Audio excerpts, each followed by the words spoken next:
હાય દોસ્તો, હું છું જય વસાવડા. ઉમાશંકર જોશીની એક વર્ષો પહેલાની પંક્તિ મારા પપ્પા મને સંભળાવતા. વિશાળે જગ વિસ્તારે નથી એક જ માનવી, વૃક્ષો છે, પશુ પંખી છે, વનોની છે વનસ્પતિ. તો એવી જ એક જગ્યાએ હું આવ્યો છું. અમદાવાદથી લગભગ 40-45 કિલોમીટર દૂર છે, થોડની નજીક છે, અને એવી સરસ મજાની જગ્યા છે કે જ્યાં આવ્યા પછી તમે બીજી દુનિયામાં જતા રહ્યો એવું લાગે. મારા મિત્ર હિરેનભાઈએ મને વાત કરી કે અહીં તમે વિઝિટ કરો તો તમને મજા આવશે, અને આવ્યા પછી મને એમ થયું કે અહીં તો છોડવાનું મન નથી થતું. મજા તો પછીની વાત છે. એક જુદી જ દુનિયા. આપણા ભારતની અંદર તો બધાને યાદ ન દેવડાવવું પડે કે આપણા ઋષિઓ જે છે એ સંસારીઓ પણ હતા, પતિ પત્નીનો સંસાર પણ વસાવતા, એમને બાળકો પણ હતા, એ સંશોધકો પણ હતા, અને રસિકજનો પણ હતા, સંગીતના અને અલગ અલગ વિદ્યાના અને એના ચાહકો પણ હતા, નૃત્ય અને બધી કળાઓમાં. છતાં પણ જંગલમાં રહેવા જતા રહેતા. કેમ જંગલમાં રહેવા જતા રહેતા? મોર ઇન વિથ ધ નેચર. તમે પ્રકૃતિની વચ્ચે રહો, પ્રકૃતિની વાતો કરવી, પ્રકૃતિના ફોટા લગાડવા, પ્રકૃતિના વોલપેપર લગાડવા, મોબાઈલની અંદર પ્રકૃતિના રિંગટોન રાખવા, એ અને એકચ્યુઅલી નેચરની વચ્ચે જીવવું, એ બંનેની વચ્ચે ફરક છે. તમે રોટલાનો ફોટો જુઓ અને રોટલો મોઢામાં મૂકો, એ વચ્ચે ફરક છે. અને રોટલામાંથી મને યાદ આવ્યું કે ધીમી આંચે જે બળે ને એ રસોઈનો સ્વાદ જરા જુદો હોય છે. એટલે થોડી સ્મોકી લાગે પણ બહુ ટેસ્ટી હોય છે. હું એવી જગ્યાએ આવ્યો છું જેનું નામ છે જીપીપી. અને આ green panther project environment friendly છે એવું નથી કહેતો. અહીંયા જ એન્વાયરમેન્ટ છે, એન્વાયરમેન્ટની વચ્ચે આ પ્રોજેક્ટ છે. બહુ જ મોટી જમીનની અંદર અમિતભાઈ નામના મિત્રએ પહેલાં તો પોતાના માટે મૂળ તો એમણે એક ફાર્મ હાઉસ બનાવેલું. આપણે ત્યાં ફાર્મ હાઉસ બનતા હોય છે, પણ એની અંદર ફાર્મિંગ કરતાં ફ્રેમિંગ વધારે હોય છે. પણ આ એવી જગ્યાએ ફાર્મ હાઉસ બનાવ્યું કે જેની અંદર ફાર્મ માની ખેતરની જે જીવન છે એ તમારી વચ્ચે આવી જાય, તમારા ઘરની અંદર આવી જાય, તમારી સાથે જોડાઈ જાય. તો મને સમજાવતા હતા તો મને એવી મજા પડી કે અહીં જે પક્ષીઓ છે અલગ અલગ જાતના, કેટલા 80-90 પ્રકારના પક્ષીઓ તમને અહીં જોવા મળે. તો અહીં જે રહે છે એને ચીયર લીડર્સ કહેવામાં આવે છે, અને બહારથી જે આવે એને વિઝિટર્સ, ગેસ્ટ કહેવામાં આવે છે, જે પક્ષીઓ બહારથી આવે. અમે બધા પણ પક્ષીઓની જેમ જ પહોંચી જઈએ છીએ આ હરિયાળી સૂંઘતા સૂંઘતા. અને એમાં એવી મજા આવે છે. સરસ મજાનું એક તળાવ છે મેં જોયું, એક સરોવર, લેક, એનું સેમ્પલ હાઉસ પણ જોયું મેં, બનાવવામાં આવ્યું છે. એક કોમ્યુનિટી લિવિંગનો કોન્સેપ્ટ. પણ કેવી કોમ્યુનિટી?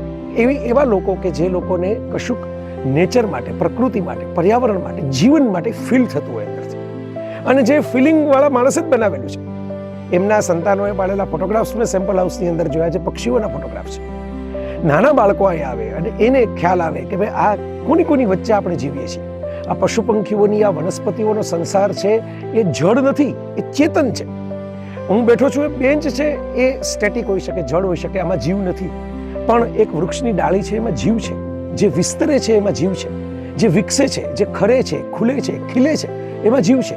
અને જીપીપીએ એવા બધા હાઉસીસ બનાવ્યા છે કે જે ખીલે છે, જે તમારી અંદર મોરે છે.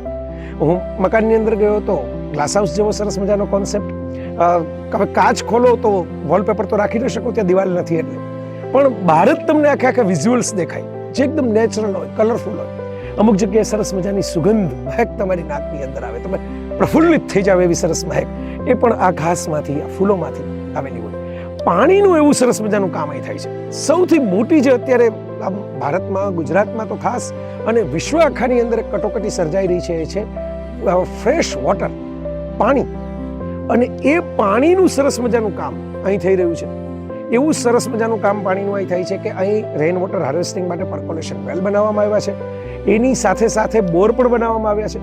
અમદાવાદમાં કે મોટા શહેરોની અંદર મળે એના કરતાં અનેક ગણું ચોખ્ખું, શુદ્ધ, મિનરલ્સવાળું, સરસ મજાનું આરોગ્યવર્ધક પાણી અહીં નેચરલ મળે છે. એ પાણી વરસાદમાંથી આવે ત્યારે વહી ન જાય અને ઉપયોગમાં આવે એવો સરસ મજાનો પ્રોજેક્ટ છે. હું તમારી સાથે વાત કરું છું ત્યારે તમને તો મારો ચહેરો દેખાતો હશે, પણ મને એક ટાવર દેખાય છે. જે ટાવર જોવા માટે આખી દુનિયાના લોકો આવે છે. અને એ દુનિયાના લોકો આવીને એ ચેક કરે છે કે એવો ટાવર કે જેમાં પાણી ઉપર ચડતું હોય છતાં ઇલેક્ટ્રિસિટીની મોટર ન હોય, એવું કેવી રીતે બને? તો આ બહુ ઇન્ટરેસ્ટિંગ વાત છે કે એક આખી વાત સોલાર પેનલથી ક્રિએટ કરવામાં આવી છે. એનર્જી એન્ડ વોટર, આ સસ્ટેનેબિલિટીની બહુ પ્રાથમિક જરૂરિયાત છે. તમારી પાસે ઉર્જા હોવી જોઈએ, પાણી હોવું જોઈએ. એ હશે તો પછી બીજા બધા વિકાસની વાત થશે, અથવા તો બીજી બધી પ્રકૃતિ સાથે જીવવાની વાત થશે. તો જીપીપીમાં બંને મેં જોયું, બહુ ક્લોઝ ક્વાર્ટર્સમાં જોયું કે અહીં સોલાર પેનલ્સ પણ એટલી સરસ રીતે ગોઠવવામાં આવી છે કે દરેક ઘર પણ સેલ્ફ સસ્ટેનેબલ છે. નથી વીજળીનું બિલ ભરવાનું, નથી પાણીનું બિલ ભરવાનું. ઘણો સુંદર છે, પણ એની આસપાસ પ્રકૃતિ છે, ઘરની અંદર પ્રકૃતિ છે.